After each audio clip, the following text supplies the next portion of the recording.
Good morning, everybody. How are you doing? It's a Tuesday morning. Oh, I'm feeling quite good, actually. Feeling quite good. Let me know how we're doing in the chat. Oh, God, very active chat this morning. Also, to let you guys know, I'm not too sure if the chat on my screen is actually working. I'm not too sure. Someone let me know how that's going.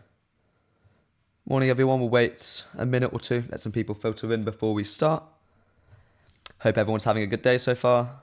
Hope everyone's Monday wasn't too awful. Hope everyone managed to get through that. How are we doing? How are we doing? A lot of big news came. Well, not big news, but some interesting news came out last night, and I really can't wait to talk about it.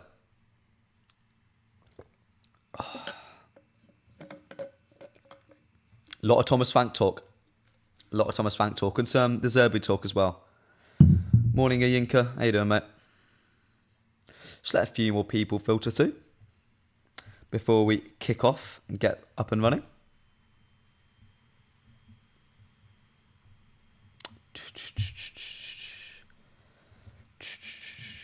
Give it a second. Morning, Adam. How are you doing, mate? Nice to see you back. Everyone have a good Monday? My Monday was long. It wasn't the best thing in the world, but we powered through. Exciting day for the MPB channel as well, which I'll tell you about in just a second. Give it another few minutes. Maybe a minute or so. Get a few more people in. Thomas Frank, Benjamin Sesko. Talking about a lot of people today. It's going to be a lot of fun. So, I think we're probably ready to get going. So, good morning, everyone, and welcome to the MPB Morning Show. I'm your host, Alex, at Alex Talksall, and frankly, I feel that Thomas Frank is the leading candidate to replace Erik ten Hag. Now, don't go anywhere today, because after my stream at 4 p.m, Sam Pilger is going to be coming onto the MUFC MPB channel to do an interview with our very own Anil Condola. If you don't want to miss the very latest Manchester United news, make sure you catch that. You do not want to miss it. But first, before we discuss anything else, hit that subscribe button, get involved in the chat down below. It is a discussion here on the channel, and we're aiming for 50 likes today. So if you don't mind, hit that like button, show your support to the channel. I'd love to hear how you guys are feeling. But first, without further ado, we're going to get into Rob Dawson's report from ESPN. So it was a bit of a slow news day yesterday. In the afternoon, in the late evening, we got a really big sort of news report from Dawson. And his first thing I want to talk about reads as follows. Incoming Manchester United sporting director Dan Ashworth wants a yes manager rather than someone to challenge the recruitment department over the makeup of the squad. Now, first of all, if you look through this report, it's not really a club brief. You can tell because it's not the most positive outlook on United. It's not sort of neutral. Any brief that comes out from the club sort of means that it's going to put the club in quite a positive light. And we saw with Tuchel yesterday, it presented United as this. We turned Tuchel down. We turned Thomas Tuchel down. No, he's not the man for us. But with Dawson, he sort of presents maybe a more balanced approach, or maybe a more objective approach, removed from the club. And it's interesting that it's coming from Dan Ashworth's perspective. And the fact that he wants essentially a yes man. Very Liverpoolian in the sense that Michael Edwards has come into the club and he's sort of become the main man there. He left because Jurgen Klopp had so much control, but now he wants to exert that same dominance over the football club that he didn't have before. I think Dan Ashworth wants to do the same thing. I mean, look at the chat, what it's saying already. Yinka says Ashworth wants a puppet, basically. Adam Calvert says like a puppet on a string. Do we agree with that? Do we agree with the fact that the manager should be coming in, should be a puppet? Should just listen to what the sporting director, the voices from the gods, essentially, and Dan Ashworth, Jason Wilcox, David Brailsford, should we listen to them? Should the manager have to listen to them? Let me know in the chat. Let me know. I mean, Arnie Slot has come into Liverpool being that puppet, as you guys are saying. Charlie Malman says, hi mate, how you doing? Been saying it for months that after this summer, we got a head coach, not a manager anymore. A puppet. I think a puppet is harsh. I think a head coach is fair. And I think the way football is going, we're going to be losing the sort of Jurgen Klopps, the Sir Alex Fergusons, the Arsene Wengers, the people who really put a big stamp on the club and asked for control. Erik ten Hag was one of those men. Now, I know we're saying, oh, he's a puppet, he's a puppet. We gave Ten Hag so much control. He brought in Anthony for £90 million. Like, it's not the worst thing in the world to have sporting directors making sporting decisions. And Dan Ashworth is renowned. Hi, IWI, how you doing, mate? Chris H says it's well known Ineos wants a coach, not a manager. Well, looking at just from a coaching perspective, chat, I want to ask, who would you rather have as a coach? Not anything else. Roberto De Zerbi or Thomas Frank? We're going to get onto those sort of names as the last two remaining candidates for the job. But who would you rather have strictly as a coach between those two? Let me know in the chat. Let me know. Ian Disbury says, Thomas Frank is happy with 30% possession and playing counter-attacking football, which is not the United way, and everyone would want him sacked by Christmas. I mean, it's interesting because what you've just described in the first part there is how Erik Ten Hag has played football at Manchester United. Like, he's tried to put in possession football, but only when he's been told. Only when he's been told to, though. And Thomas Frank is capable of playing really quite attractive football. We're going to get onto him a little bit later. We're going to do a really deep dive on him very, very soon. So stick around for that. On his career, on how he's set up his teams. But we'll get onto that in a bit. WY says, Girona guy we would get. The City group are not going to let him go. It's Michel, isn't it? Michel? The Girona manager? Let me know. Let me know. Tactically, I'd go with De Zerbi. Yep. Sorry, the voice cracks at the moment. Julius United says De Zerbi as well. Sheldon Toulon, welcome back to the stream, my friend. The best take I've seen on the Man United manager situation is that as soon as Ineos become part owners of the club, Erik Ten Hag, like others, became a candidate for the job and had been interviewed as such. Ooh, that's a really interesting take. Do we agree with that, chat? Has Ten Hag sort of lost his credentials as the manager and just become a candidate for it? I mean, it would make sense, but he hasn't really been communicated with that. I think that's my problem with that take. It's that I think it's fair enough, but the problem is he is still employed by the club. So surely there has to be some lines of communication there, surely. I say Terzic, but he didn't win the Champions League with Dortmund. I'm hesitant of him, to be honest. I'm a bit hesitant. Kaiser Solar says, sorry, who tells Erik how to play? What nonsense. It's quite well known now that Jason Wilcox, among others at United, has sort of pushed this desire to have a possession-based style of football. The sporting directors and the voices of the gods, as we're going to call them today apparently, have made sure that United have to play a certain type of way.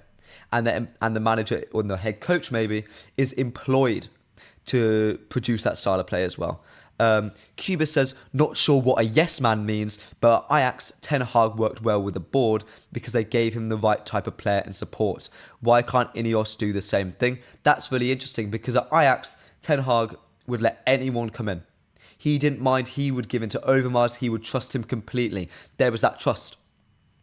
Ten Hag, and rightfully so, has not really had much backing from anyone, from the Glazers to Ineos, in the sense of trust being given to him. Look at his job right now. How can he trust those that are above him? You just can't. He just can't. So I can sort of understand why he doesn't want to give up those sort of transfer-making decisions and those vetoes, but Ineos do want to do that. They choose the players, Erik Ten Hag uses them. That sort of dynamic they want to do. Chris H says they like Thomas Frank as well. He's into analytics. He's very analytically driven. And he also works really well with the sporting structure above him. Jithian Joseph says, yes, he has lost his credentials. Origami says, the sporting director's job is to gel all departments, be it medical, youth, recruitment, and make them operate as efficient as possible. Erik Ten Hag will have a say on eventual players' ins and outs in the club. I mean, Moloch has sort of alluded to the fact that if he's not given a guarantee that he has that, Erik Ten Hag will walk. Sort of the way they're doing it right now. But the next part of the report is that Manchester United have made contact with Roberto De Zerbi, Mauricio Pochettino and Thomas Frank. Now, chat, a bit of a question for you. Out of those three, who would you rather have? Who would you rather have at Manchester United out of Roberto De Zerbi, Mauricio Pochettino and Thomas Frank? Who would you rather have? So they could all come in today. Be your manager. I give you the keys to decide the next Manchester United manager. Who do you choose? Let me know in the chat. Let me know in the chat. Huda says, question, do you think a yes man is good for a big club like us? I mean, a lot of clubs already do it. Paris Saint-Germain have, they've got Campos as their sporting director and Luis Enrique as their coach, and Enrique just sort of takes on what Campos gives him. So there's sort of that in those big clubs. Liverpool are doing the same. Pep has it to an extent at City. They've got that sort of really good hierarchy and structure above him and sort of allows him to do what he wants. Enrique says Erik ten Hag. Okay, you know what? No. So Erik ten Hag has left the club. He walks. Let's just say he walks. Mauricio Pochettino, Thomas Frank, Roberto De Zerbi. Let me know in the chat. A lot of De Zerbi fans, I feel a lot of De Zerbi fans in the chat. You lot really like him. I'm not that keen on him, to be honest. He's just a bit too restricting for me. Like, I love players with freedom. I love like what Bruno Fernandes has been able to do recently with United, giving that free roll in the middle, play those passes. I think De Zerbi would really limit that. WY says that's why they're looking at Graham Potter and Thomas Frank. Graham Potter is not a likely candidate for the job. Those rumours are sort of dead in the water by now, mate. I'm sorry. Toulon says the communications with Erik ten Hag were there, and he hinted that when he said he had already talked with Ineos, the media were not privy to the details of the communications, so the speculations ensued, says Toulon. That's fair enough.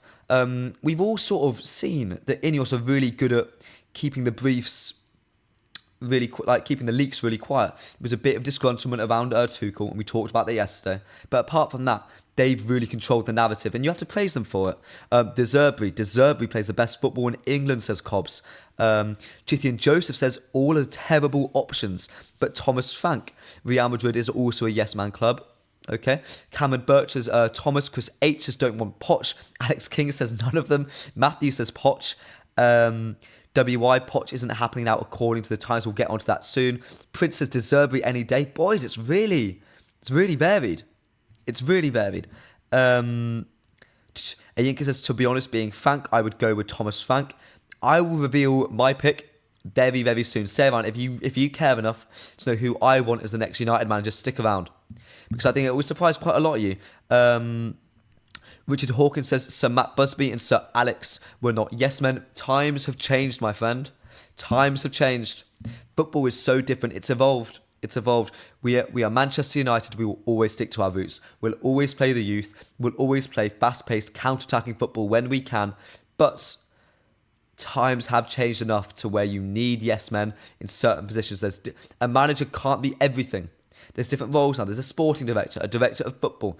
Everything has changed. Sylvian says, why don't we go for Michael Carrick? Marvellous work in United DNA. If we're going to go for someone from Ole Gunnar Solskjaer's original setup, it would have to be Kieran McKenna. But I reckon he's like a 5-year time appointment. Alex King says, bring in Big Sam. Okay, question for the chat. Humour me. Sam Allardyce or Gareth Southgate as a United manager? Honestly, it will never happen. Neither will. And I don't really care for the hypotheticals or the reality of it. Tell me, who would you rather have as a United manager? Let me know. Sheldon Toulon says, unpopular opinion, but if it's not going to be Erik ten Hag, I'd go for Carrick. He's certainly got sound footballing principles.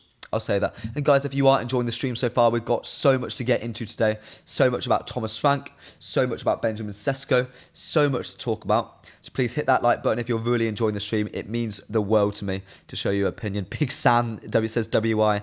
Alex King says Big Sam all day. God, you lot hate Southgate.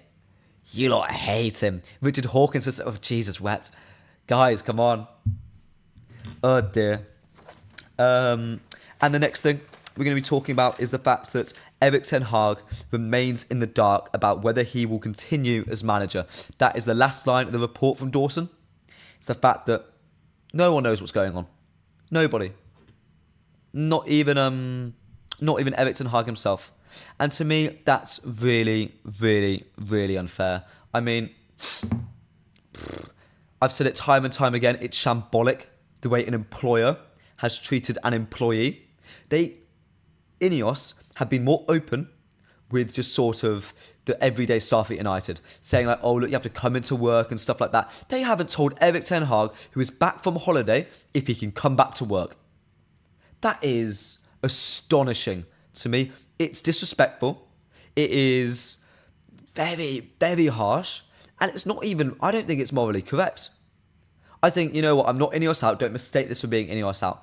But we really have to think about the precedent it sets. Can we just completely ignore one of the biggest members of staff at United? I don't think so. And I mean, look what Ian's saying. Even if Erik ten Hag stays, his trust in Ineos would have declined massively. My trust in Ineos has declined massively. It's hugely declined. It's hugely declined. Malm says, how can Erik ten Hag motivate himself to go back to work when he knows nothing at all? It's not right, this. I completely agree with you. Chat, let me know. Do any of you think Erik ten Hag has been treated well? Daniel McCarthy says, it's so boring now, mate. How do you think I feel? I'm here every day at 11 a.m. to subscribe to the channel so you never miss a stream. And I'm talking about this manager situation time and time again. I have lambasted Ineos time and time again. And I'm talking about Roberto De Zerbi, Pochettino, Thomas Frank. I've spoken about them for weeks and weeks. It's so, I'm not calling them the Glazers, but it's so Glazer-esque what they're doing, dragging everything out. May I remind you about Jadon Sancho? May I remind you about Frenkie de Jong, how long all of that lasted. It was a slog. 2 windows Jadon Sancho took. 2 windows. The amount of Fabrizio Romano updates I got on my phone nearly broke it. So I'm just asking for a little bit of urgency, a little bit of speed. A little bit of speed. Dawson also goes on, and speaking about the speed, Dawson also says, Manchester United remain convinced they are on track with their summer plans despite delaying a decision on the manager's position. That's really, really, really important. That's hugely important because it's a lie. It's a lie. They aren't on track. Their number 1 target, we heard about it all throughout the last few weeks. Elise is Manchester United's number 1 target. Nailed on, everyone said. A nailed on target. And now Chelsea are in pole position. There are reports, although they seem a little bit shaky, that Elise had agreed terms with Chelsea. I don't think so. But at the moment, Elise is more likely... Sorry, no, let me rephrase that. Manchester United's public number 1 target is more likely to go to Chelsea than Manchester United. Do you know how insane that is? And United are stalling. Ineos are stalling the fans. They're lying. They're saying they're convinced they are on track. You're not on track for that. You're not on track. I'm not Ineos out, but they are not on track. What do you think about that, guys? Do you agree with me? Do you agree with me at all? Sheldon Toulon says he's not in the dark when he was already communicated to. That is merely a candidate for the job. We don't know that, mate. We don't know that. I think Mullock would have said something. Mullock, his mouthpiece, would have come out with something. Pandy, hey mate, how you doing? He would have said something. Mullock is his mouthpiece. Same way Lawton is Ineos' mouthpiece. There would have been some communication. But we are speculating here. Maybe there's an NDA in place so Erik ten Hag knows his future. I mean, I think it's a little bit of a cop-out. I think it's a little bit of a cop-out. Saying, oh, he's under an NDA. I get it. But I could be under an NDA about some things. But it just feels a little bit... It feels like an excuse. I think that's what Ineos are making right now. They're excusing themselves. They're stalling. They're buying themselves time. I need them. I think we need them. The greatest fan base in the world needs them to hurry up just a little bit. Huda says, out of the box shout, but do you fancy Gasparini at United, the Atalanta manager, correct? I mean, I wouldn't hate him. Again, like we're talking about a left field shout for United, bringing someone in. I think we would have heard a link, and he just won the Europa League with Atalanta. Like, he's going to be staying there for a while. Jithian Joseph says, reliable reporters never said Elise is their number 1 target. It was Vanthwaite. Look at what the Muppeteers were saying. Muppeteers to me are the David Ornsteins, or the Fabrizio Romanos of the Manchester United world. They're so good. And I'm pretty sure, correct me if I'm wrong, they were very, very, very adamant Elise was their number 1 target. Drillion says, Elise might be good, but if he is injured half the season at Palace, can't imagine him at United. He was rushed back time and time again by Hodgson before he left. Under Glasner, he was handled perfectly, and look how well they did.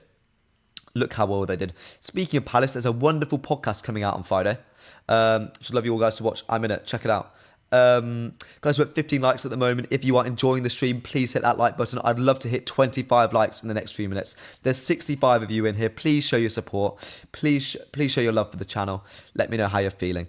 And a bit more context around the structure of United, which Dawson said. Work on incomings and outgoings at Manchester United is done by Technical Director Jason Wilcox, Director of Football Negotiations Matt Hargreaves, and Chief Scout Steve Brown. He goes on to say, both Hargreaves and Brown have spoken to clubs and representatives over the last week amid efforts to bring in new players. I know this to be true. This is true. But I also know that unlike other clubs, we are not in advanced negotiations for players. Chelsea are in advanced negotiations for Elise. Oh, my voice, sorry. Any Ashworth updates as Huda? I can confirm that the arbitration, which is ongoing at the moment, and it is discussing about his relationship with Newcastle, whether he was fired or not, and whether they are being unjust in their treatment of him. McCarthy says, I think we should get Nico Williams if we can't get Elise. Chat, let me know very quickly. We've been talking about Elise for a minute. Say Elise doesn't go. Say Elise goes to Chelsea, sorry. Say we sell Jadon Sancho for £40 million. Who are you bringing in to replace him? Very quickly. Let me know in the chat. Let me know. Toulon says, I just think it's common sense. There is no way Ineos are this unprofessional. The problem is that if you're looking at what we're reading and seeing together by Dawson, and he is not no slouch, he's a very credible reporter. I'd love someone else to, pardon me, sorry. I'd love someone else sort of corroborate with this, just give it a little bit more basis. But if you look at this, it does feel like excuses. It does feel like excuses. WY says we don't need a right winger yet. You know what? I agree with you personally. Amad Diallo is a wonderful person to start a right wing. I think he's fantastic. Elise, in my eyes, is a luxury player at the moment. I agree. We need 2 defenders, 1 left back, 2 midfielders, and maybe even 2 strikers before another winger. I disagree with the strikers part. We need 1 striker. And we're talking about Benjamin Sesko and who we could be bringing in to be our backup striker very, very soon. And it just quite might link to the manager situation. Just might.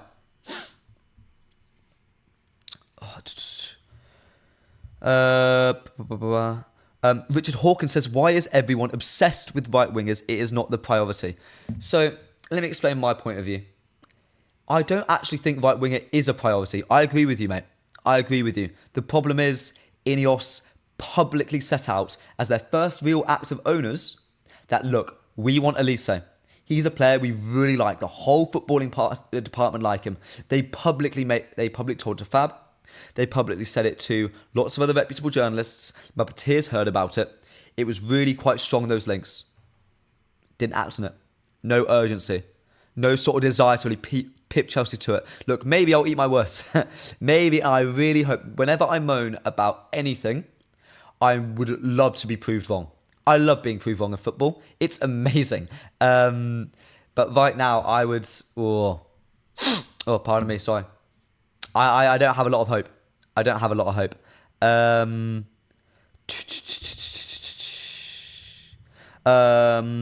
Toulon says, Ahmad tells me that Elise shouldn't be top priority. I agree with you, mate. I agree with you. Moving on to, very quickly, we're a little bit finished on Elise now. Any last thoughts on a right winger situation, put them down in the chat. I will read it out. But I am going to be moving on to now to Maurizio Pochettino. So Dawson said we made contact with him.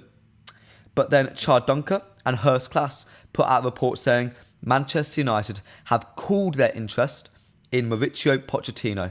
This is followed up by Gareth Southgate interest also being cooled down a little bit. John Cross-Miller said Manchester United were keen on Gareth Southgate but have moved on from him because the timeline does not align. That scares me a little bit. I'm not going to lie. That scares me.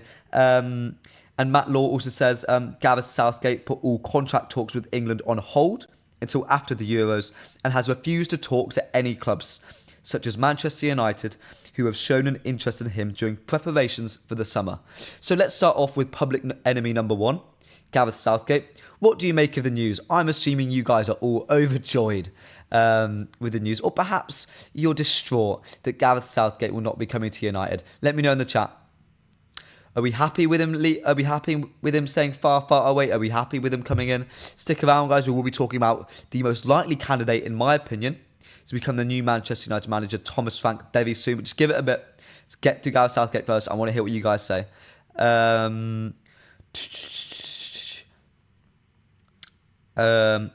Who says Desiree Doué would suit us? I mean, H from the overlap really likes him. And you know what? That's enough for me. That man's gospel when it comes to it. That man's gospel with football. Annika says, I think you are partially right. Thank you, mate. But our wingers don't create chances for Højlund, and Elise is one of those wingers. Højlund got double digits goals this season, guys.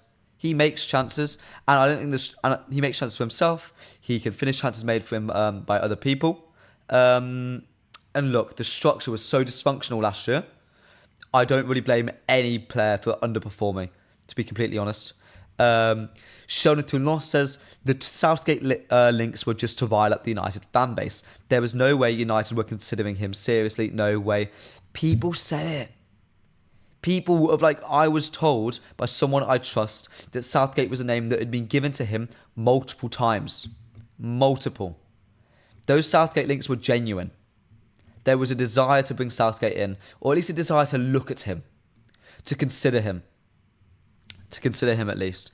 Daniel McCarthy says Embuemo surely needs to be a target for right winger or even Wisser. I mean, speaking about Thomas Frank, I mean, there's a few players from Brentford I wouldn't mind bringing over to United. A certain Ivan Toney would be one of those players. Richard Hawkins says they can like whoever they like, but if they get the manager and players wrong, they will lose the fan base very quickly. I think that's true. They've got to keep the fans on side. Got to keep the fans on side. Because after all, we make the football club. Best fan base in the world. From all over the world, we make the football club. We make the football club. Pandy says, so no signing this month. We will see what happens with signings, mate. We will see what happens. Lachlan Charles says, Alex gets his info from the best sources. I get told things I trust. People I trust, people who've been around for a while. So, look, you can believe me or not. I'm here reporting the really credible stuff, but I hear a few things every once in a while. So just take it with a pinch of salt, but hey ho. Now to Mauricio Pochettino, perhaps the more likeable target of all the managers we were looking at. What do we think about Mauricio Pochettino, guys?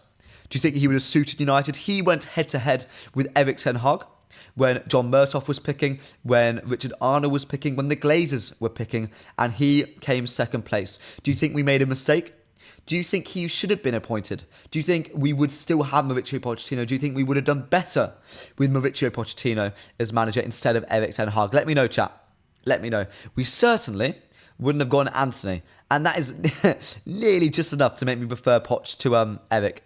But let me know, guys. Let me know. Who just says you would take Ugarte in my midfield? Probably not, mate. Probably not. I'm not really a fan of anyone who PSG target. Not really a fan of anyone who PSG target. I think they operate quite poorly. Chris says, yes, because Poch has won so much, for fuck's sake. I mean, God, another voice crack. I'm sorry, guys. I mean, in the years he had at Tottenham, he didn't win anything. He won a few things at PSG, and he's done not brilliantly at Chelsea. He's had a really good end to the year, but Chelsea fans really don't like him. Richard Hawkins says he is a man who can build a team, but he is not a trophy winner, and I do like Poch. That's fair enough. An idea maybe bring Poch in on a 2-year contract. After that, bring in a Kieran McKenna, bring in a Zinedine Zidane to really finish it off. Also, I'm sorry, guys, your chat isn't appearing on my screen today. I'm really, really sorry. I'll try and fix that for next time. Toulon says Pochettino is happy to just be at big clubs. He's not a manager who's taking you anywhere fast. Again, I think I agree with what Chris said. He's someone who... No, so what Richard said. He's someone who can build you a team to challenge but not to win. You then need another manager to take you to that very next level. Daniel McCarthy says, do you think Rashford will stay? I bloody well hope so, mate. Bloody well hope so. Top 3 players in the football club. Top 10. Oh, that's kind. You can make an argument he's a top 20 player in the world, Marcus Rashford. You can make an argument. And I think, you know what? No, I'm standing on that. Marcus Rashford is a top 20 player in the world. Origami says Erik ten Hag is responsible for bringing in Anthony, but did not pay the price. The problem is, Erik ten Hag knew the price. He could have just said, oh no, leave it, let's get someone else. If he has all this control, which apparently he had at United, surely he could stop it. Ayika says, Alex, but we don't want a manager for 2 years. If that's the case, it's better to keep Ten Hag. See, that's fair. And you know, I was merely playing devil's advocate. And he says, what, you smoking? Vibes, brother. Smoking vibes. Let me know. What have I said that's so that's upset you so? Let me know. Cuba says, I take Mourinho over Poch any day, and I hate Mourinho's style of play. That's how useless Poch is. Mourinho is becoming a dictator over in Turkey right now, so I think we let him be over there. Let him enjoy himself.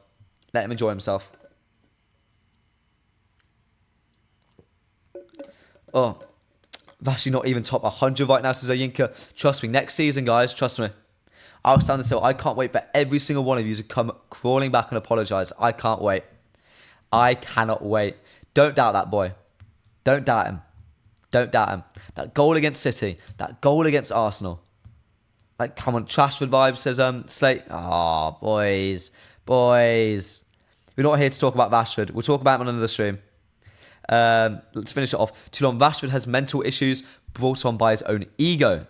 He needed a humbling, so let's see what he's made of now, my baller. Would say he's got an ego. One of the most selfless players I've ever seen play for my football club. One of the most selfless players. I would love United to sign James Trafford. His name is perfect for United's goalkeeper. You know what, Cubis? That is completely in line with our transfer policy over the last few years. Completely in line. So, Thomas Frank. The Muppeteers put out a tweet yesterday, or was it this morning? It was one of the two, saying Thomas Frank is the only name to have remained from the original 4-man shortlist from a few weeks ago. Now, that 4-man shortlist, I can't actually remember because we've been linked to so many managers. It could have been Southgate, it could have been Tuchel, it could have been Potter, it could have been De Zerbi, it could have been me, for all I know. Like, the amount of managers we're linked to, Lopetegui maybe, like, there's so many managers we've been linked to. I don't really know. But it is interesting that Thomas Frank has yet to be sort of doubted as a coach. There's been no sort of, oh, no, we're not going to go for him. Oh, no, we're calling off interest. No, nothing of the sort. Nothing of the sort. And while Roberto De Zerbi, although Dawson said we made contact with him, I checked in with Dylan McBennett, a really good journalist who I'm close with, who's close with De Zerbi's camp. Apparently no contact has yet to be made either with United De Zerbi. So make of that what you will. But he is pretty sure, and this is more speculation than anything, that United have made contact with Thomas Frank's camp. Oh God, you lot do not like the idea of it. Lachlan Charles says, Frank, surely not. Z says, Frank is not Manchester United level manager. Tiago says, Frank and Southgate shows how much footballing knowledge Ineos have. Frank wasn't even shortlisted by Brighton.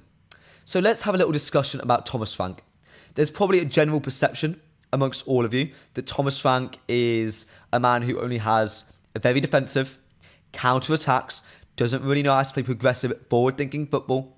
I'm just like, Goldwood put out a tweet this morning saying that. I mean, I'm assuming all of us are sort of thinking along the lines of that. I'm assuming that's what our perception is of him. That he's a bit of a dinosaur manager, a bit of a Mourinho disciple, all of that good stuff.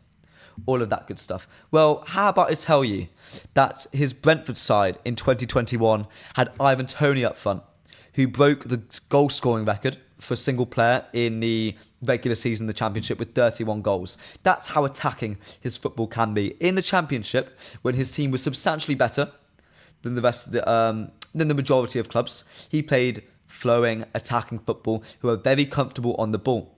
And he is superb at developing players. He brought Ollie Watkins up and made him to the player he is to have a £28 million move to go to Aston Villa, where he was now one of the best players in the Premier League last season and was shortlisted for the Premier League Player of the Year.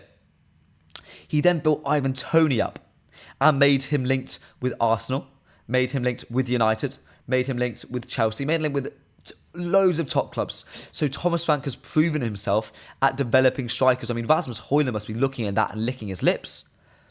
Look what Frank has done to Watkins. Frank has done to Toney. Frank could do to Højlund. He could become a monster. An absolute monster. He loves those big physical strikers who make these wonderful runs. It makes sense. Lachlan Charles Frank will just play boring football. That is so much further than the truth. Thomas Frank is an adaptable, pragmatic coach. He knows what he has at his disposal. He is the 17th highest wage bill in the Premier League. He is knocked back by his owners.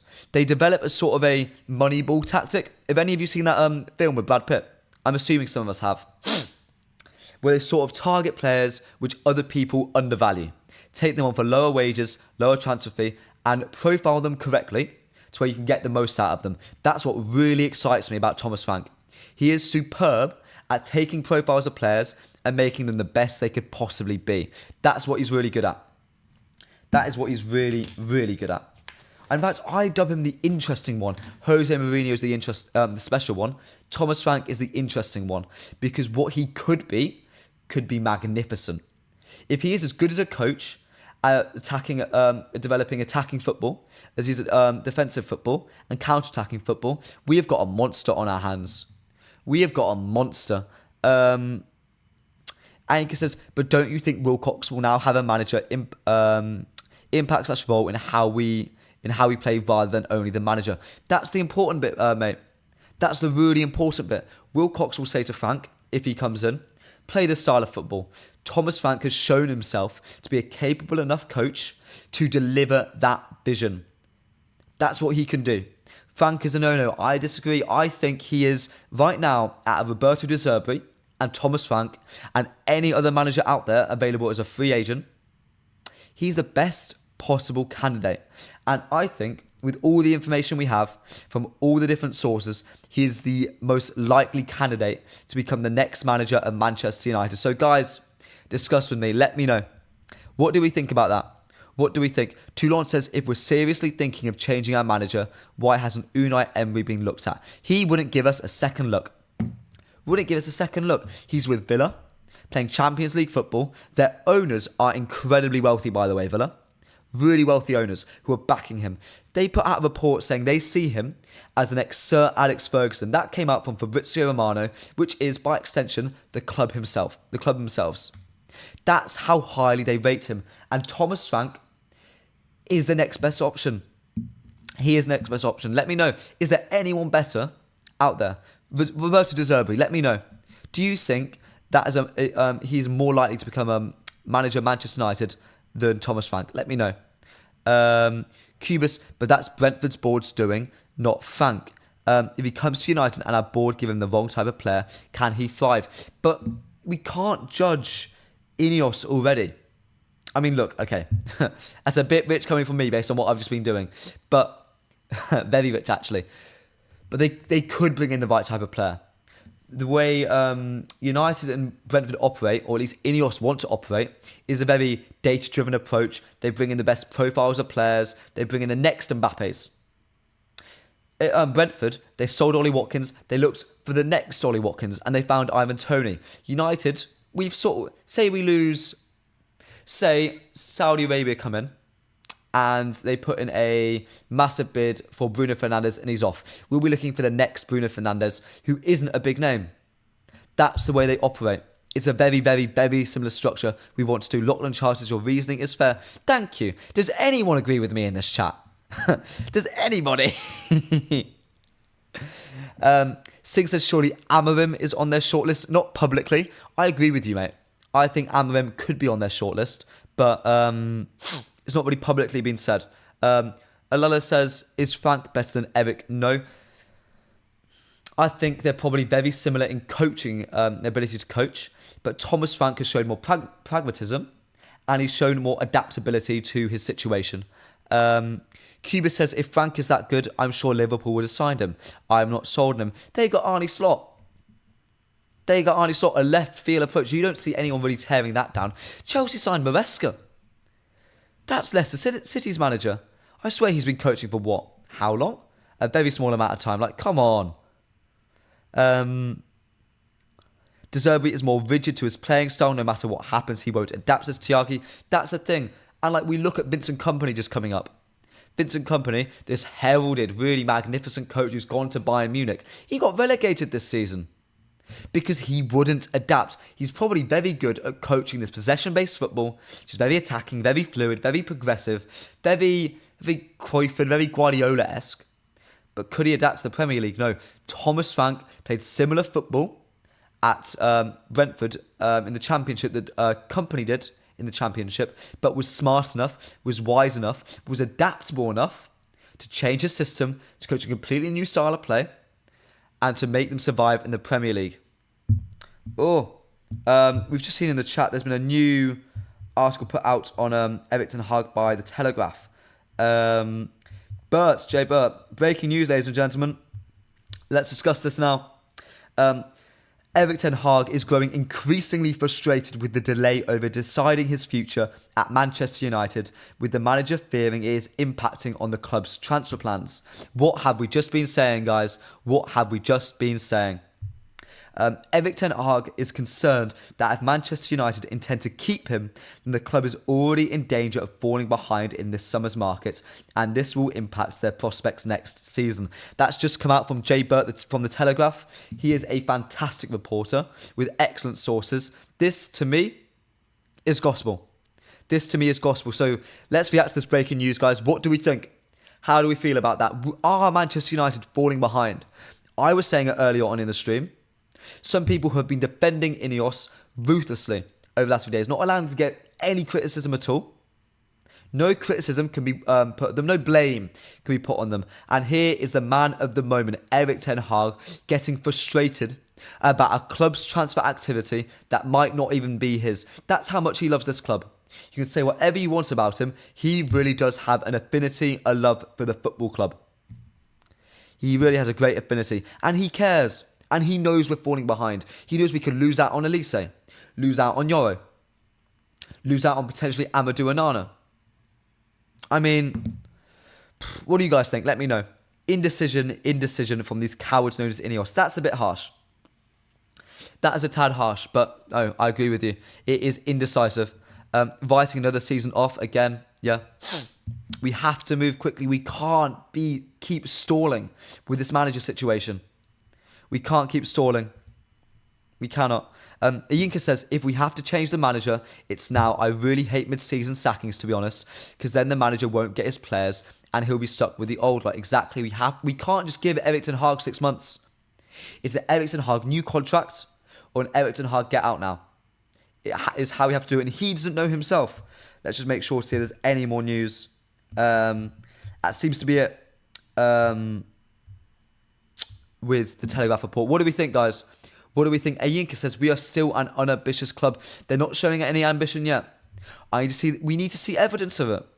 So far, all we've seen is stalling. That's all we've seen. Ineos stalling. Sounds a bit corny, doesn't it? But it's true. I'm sorry, guys, but it's true. It's so true. Whereas Ashworth is in a court arbitration at the moment. I was told that about a week and a half ago, that's currently ongoing. He was supposed to leave that summer transfer window, but Newcastle essentially being knobheads, essentially, and demanding a ridiculous fee that we don't believe is in line with the with what should actually be fair. So we've got an independent regulator coming to look at it. Origami says Ineos should finalise the manager dealings and then attack the market on priority signings. Exactly. But we need, again, it's the manager. I talked about him as a roadblock. a while back. This decision is stalling and it's halting all of our plans. If we miss out on a João Neves, a Lenny Yoro, an Elise, a striker perchance, I'm sorry. No, I'd be furious. Lachlan Charles says, what would be your dream signing for the summer? Only one. Amadou Onana. Only one player I really want at the football club. Only player I really want. Daniel McCarthy says, if he resigns, I don't blame him. He deserves better, and Ineos are already treating him with so much disrespect. Again, I completely agree with you. I hate spreading negativity, and we will be talking about some good stuff soon. But I hate spreading negativity. But it is true. They are stalling. They are slow. There's not a lot of urgency. The same words we're going back to again and again and again.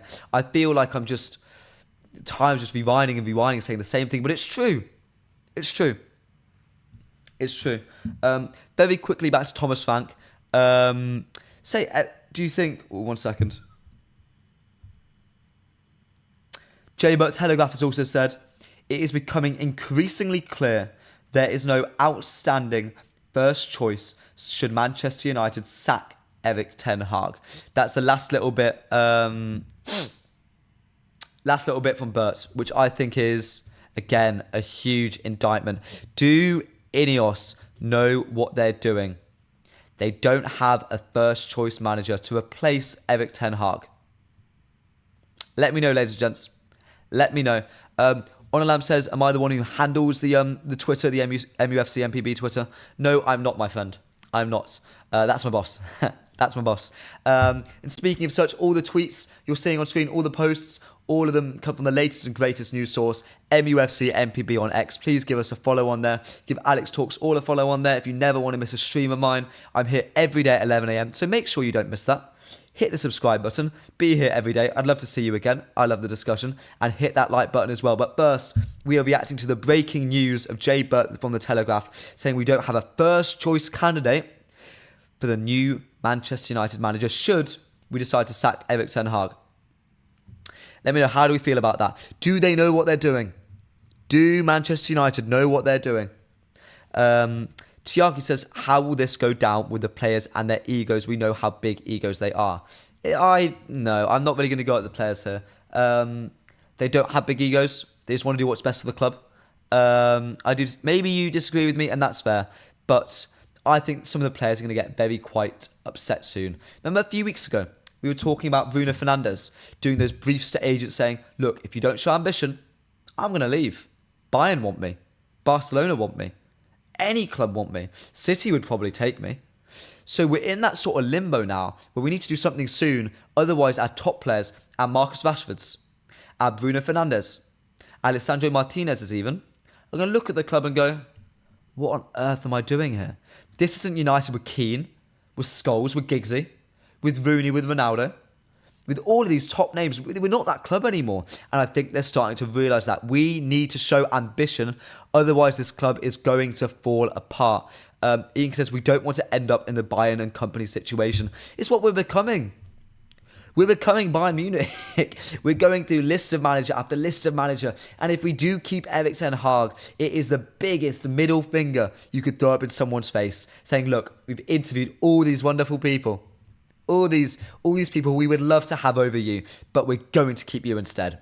It is the biggest slap in the face, middle finger up at them. It is, no. Lachlan Charles says you should take every stream. You're the best. Thank you, mate. I appreciate it. 11 a.m. every day. Julian says, not sure it impacts that much. Mercato? I don't know what you mean by that, mate. As much of our targets are at the Euros, so I hope no breaking news before the end. No. You know what? I always want breaking news on stream. This is the first time it's happened. I'm having a great time. I hope you are as well. And if you are enjoying this breaking news brought to you by the MPB Morning Show, hit that like button right now. It's Vamo. Welcome back to the stream, my friend. If Erik ten Hag gets sacked, I have 3 names: Zidane, Edin Terzic, and Davide Ancelotti. Ancelotti's son, known as Real Madrid's secret weapon, if you didn't know. Oh my god, even more news. Erik ten Hag is aware that Sir Jim Ratcliffe and Ineos have been talking to other managers and their representatives while a season-long review is conducted. That's on Bert himself. Again, I'm going to stress it. This is gospel. This is really, really, really concrete news. Bert gets his information from very good sources. He works for the Telegraph. They would not post it if he doesn't believe it. So I'm taking everything here as gospel. Richard Hawkins says, we will always be that club. We are Manchester United. We're not acting like it. We're quite frankly not acting like it. I mean, I grew up, my earliest memory of United, I'm 20 by the way, is Robin van Persie scoring that hat-trick against Villa. That's one of my earliest memories. And in fact, no, my earliest one is us losing the title to the final day to City. That's the earliest thing I can really remember. It's the earliest thing I can really remember. But anyone born younger than me doesn't remember that. They remember David Moyes. They remember Ole Gunnar Solskjaer, Jose Mourinho. We're not that big of a club to these younger kids coming through, to people like me coming through, my age. So that's the thing. We're not always going to be Manchester United. Perceptions change over time, and we desperately need to change perceptions right about now, guys. Aik says, season-long review has now been gone on for half a year. Look, we talked about the season-long review. As we sort of learned with Thomas Tuchel, that review is just sort of interviewing other managers. That's what it is. We are reviewing other managers, is sort of what it is. Onalam says, that's a bad first memory. Yeah, I know. Oh, God, you lot are all very upset with me being 20, aren't you? I missed out on our glory days. 90s was amazing. Yeah. Very quickly, chat, like not to get away from anything, but what is your earliest memory of Manchester United? I want to hear in the chat. There's 65 of you in the stream right now. I want to know. What do you think of Rashford being a crest and trough player, says Onalam. One season good, one season extremely bad. I mean, look, we're talking about how the 90s were the glory days. These are the dark days of United. Rashford has been the star man in the most dysfunctional United setup in its Premier League history. So yeah. But right now, it looks rather bleak, Erik ten Hag's future. And I'm going to be coming to an end on the manager segment unless anything else comes out. I'll have a check. But unless anything comes out, I'm going to leave you guys on this thought. And I want you to let me know how you feel about it. If Erik ten Hag, and it does look quite certain, leaves Manchester United at the end this summer, Thomas Frank is the leading candidate to get the job, and he is my personal pick. He's a man who's pragmatic, who's adaptable, who can play attacking football, who can sit in a deep block. He's someone who works really well in a structure. He's someone who is analytically driven, the same as Ashworth, the same as Wilcox. He's excellent at developing players. He's excellent at maximising every little bit of quality out of players. Look at Mbeumo. He had him in the Championship. He's a star player for him in the Brentford side. People like Amir, excellent tacticos on Twitter, are asking him to go to a top side. So when it comes to those sort of players and the way he develops them, there's no reason why he can't do it with young players. Imagine he develops Garnacho in the way he developed Mbeumo, oozing every little bit of quality out of him, every little bit of personality, of expression, of ability to drive at players. He could fix them in his shooting. That's what I really like about Thomas Frank, the way he can develop players. So while you respond to that, let me read through some of your earliest memories. 07-08 is some of your guys' earliest seasons. Richard Hawkins, my earliest memory is Bill Foulkes, Nobby Stiles, George Best, Bobby Charlton, Dennis Law. And if those fans don't know our history, then they don't have any internet, find out. Look, mate, you come from a different generation to me. You grew up very, very, very well. Richard, mate, what is in your entire time being a United fan, being your favourite season, United, or your favourite moment, favourite game? Let me know. Onalam says 07-08, Rooney, Ronaldo, Tevez. I grew up on Robin van Persie. That was my man. My very first United kit had Van Persie on the back. I probably still have it. You know what? I probably still have it somewhere. My first memory is reading newspaper and saw United was on top of the league table. It was 1993. God. Mohammed says Cantona drop kick, earliest memory. Ololel is my pick if we sack him, which I don't want to happen, is Ruben Amorim. Okay. It seems to be quite a consensus of the three we really want in the chat. So to end off the manager section before we move to a very brief striker debrief, I'm going to ask you guys, who would you rather have as Manchester United manager? Erik ten Hag, Thomas Frank, or Ruben Amorim? Let me know in the chat as we move on to the striker news. Let me just have a little check to see if any other information's dropped. I'm intrigued. Last little bit. Meetings were held with Erik ten Hag before he went on holiday over potential signings and sales, with a large number of players available for transfer, but it is understood no clear plan of action was decided. We're talking about indecision. We're talking about not really knowing what's going on. Look at that there. I'm not going to go on about it for much longer. Because we're beating a dead horse here, guys. We're beating a dead horse. But indecision, stalling, lack of urgency, all of those synonyms to those words, you can apply to Ineos right now. Because I think they're stalling. I don't think they really know what's going on. It's said we don't have a clear first choice replacement for Erik ten Hag. Come on. Toulon says the Dwight York, Andy Cole era is my era. God. You lot have been United fans a lot longer than me. Good Lord. But that's why I love just talking about it with you guys. You had so different perceptions, memories with United. Memories fuel how you think. And it's lovely to be able to just discourse with all of you. From all over the world as well. It's so much fun doing these streams. So, Sesko blow, striker update. Let's get into it. It was this morning or was it last night it was published? Anyway, I woke up this morning to learn that Benjamin Sesko has decided to stay at RB Leipzig and sign a new contract on an improved terms. This came first from Fabrizio Romano. Well. Benjamin Sesko. He's a man who United were interested in. We were aware of him. We were aware of his talents. We were aware of his abilities. When it comes to Sesko, I think we were being used by the media. We were being used by maybe clubs like Leipzig to try and drive his interest up, drive his price up. Chelsea were really looking at him. Arsenal were certain they got him. God, those lot were so arrogant. You go on to Arsenal. Yeah, Sesko dunked. Yeah, mate. Yes, as a yinker. Completely showed them up, didn't he? Debbie White says Sesko always does this. You know what? He's smart. Very much reminiscent of very reminiscent of Haaland and how he went about his career, how strategic he was. Same as Jude Bellingham. These young players are so clever. United for Life says Thomas Frank, you guys would really appreciate United playing that style of football. Go back 20 minutes. I do a big debrief on why Thomas Frank is more than just a 30% possession, man. Try saying that 3 times. But yeah, now that we know we can't really get Benjamin Sesko, the man who we were all really quite keen on, the man who we were all really, he could be a first choice signing for us. He could be competition for Højlund. Who would you want as a striker instead? Let me know in the chat. Let me know. To me, with Thomas Frank potentially being the new Manchester United manager, Ivan Toney certainly seems really appealing right now. And so does Mbeumo.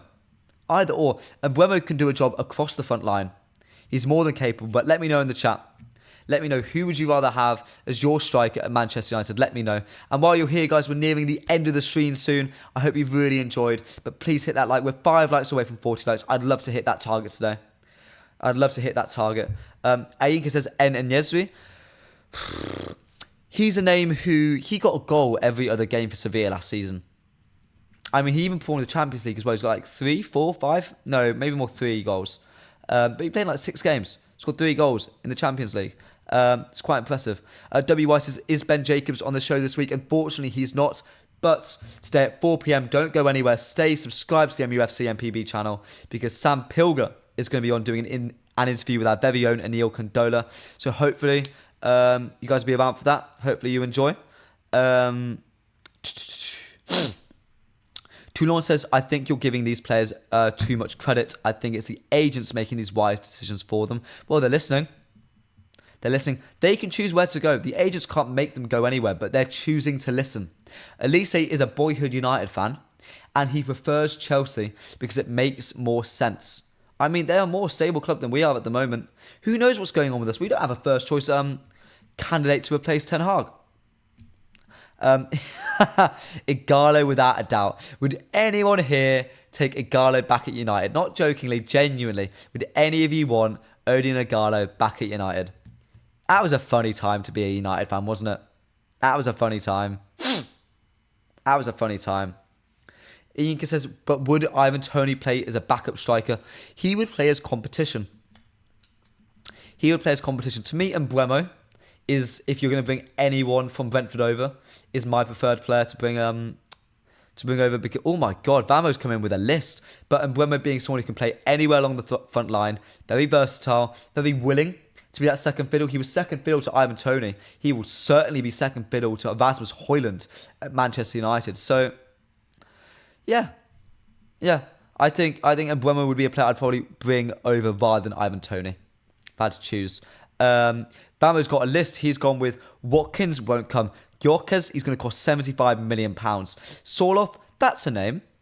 That's a name I quite like. He was Sociedad, isn't he? Dobvik, Girona, isn't he? Larson, I'm not aware of him. Evan Ferguson, he will cost you £100 million and half your kidney, mate. We do not have that money. Rodrigo Muniz and Scamacca. Scamacca is H's favourite player, I swear to God, mate. He loves the man. He loves him. Cavani was class, so therefore Gyökeres would be class. Nah, we should have kept Cavani. He's so old, mate. He's so past it. I have a lot of time for Cavani, and he's one of my favourite players at United in the Ole Gunnar Solskjaer, Van Dijk sort of era. But yeah, he wanted to leave, and he was faking injuries near the end, guys. Gavisi would be a good deal. He's gone to Dortmund, same as Xerxes. He's probably going to go to AC Milan. That's the thing. We're really low on striker options now, which is why Sesko staying is a bit of a pain in the arse for us, and why a person like Mbeumo, or maybe an Ivan Toney, is someone we need to be looking at. Toulon says Elise was a Chelsea youth team player. He's shown interest in United. I've heard a report saying his heart is at United, his head is at Chelsea, and that makes sense. And last summer, Elise teabagged all over Chelsea. They were supposed to sign last minute, and then Elise pulled out very last minute. So, hey-ho. 2 minutes till we end the stream, guys. I'd like, first of all, to smash that like button. We're 2 likes away from 40 likes. Please. I'd love to hit that target today. It would make me very, very happy.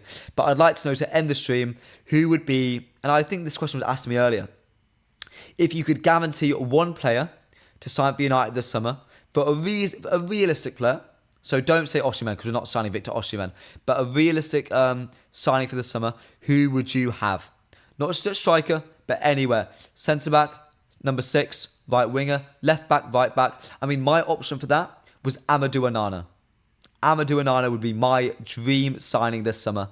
Onalam says, Cunha is your dream option out of Wolves. Very Gabriel Jesus-esque in his sort of what he brings to the team. WY says, who should we sign at left-back? Oh, Jared Branthwaite. And let him and Lissandro Martinez provide cover to Shaw. Amrabat on a permanent deal, says Origami. That's your dream signing for the summer. What? What? Eng says Todibo and Fofana right now to do it. Yeah, I see that. Cunha is such a smart signing, says Pandy. I'm not too keen. I like a striker who can score. Jao Neves or Watkins for Vamo. Malmo says not Nunez. Neves, sorry, didn't read. Sorry, mate. Pandy says Fofana. Well, we've got so many range of options here, guys. Such a range of options. But I will be ending the stream here. I hope you've all had a fantastic time. Please hit that like button. We are 2 likes away from 40 likes. I hope you've enjoyed. And as well, hit that subscribe button. Please follow us over on Twitter at MUFCMPB. Myself at Alex Talksall. Remember, we've got an interview with Sam Pilger coming today at 4 p.m. So make sure you're around for that. And as always, I'm here every day at 11 a.m. So never miss a stream and hit that subscribe button. I really enjoyed today. I hope you have as well. See you tomorrow.